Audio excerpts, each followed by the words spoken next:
আসসালামু আলাইকুম। পঞ্চম শ্রেণীর শিক্ষার্থী বন্ধুরা, তোমাদের গণিত বইয়ের 90 পৃষ্ঠার 16 নং সমস্যার সমাধান।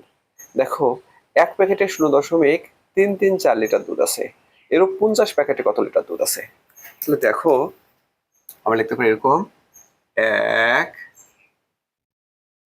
প্যাকেটে দুধ আছে, দুধ আছে কতটুকু আছে? 0.334 লিটার, তাই না? অতএব 50 প্যাকেটে দুধ আছে কত?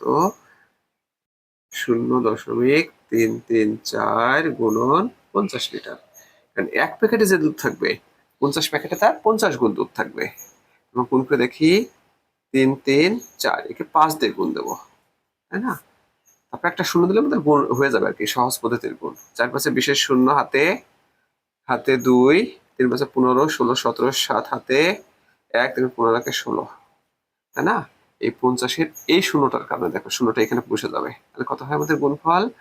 16700 লিটার। তো ফ্রেন্ডস দেখো, 1 2 3, 3 ঘর পর দশমিক আছে, 3 ঘর পর দশমিক হবে 1 2 3, এই দেখো এখানে দশমিক হবে, অর্থাৎ 16.700 লিটার দুধ আছে। কত প্যাকেটে? 50 প্যাকেটে। তো ফ্রেন্ডস, তোমাদেরকে অসংখ্য ধন্যবাদ এই ক্লাসে অংশগ্রহণ করার জন্য।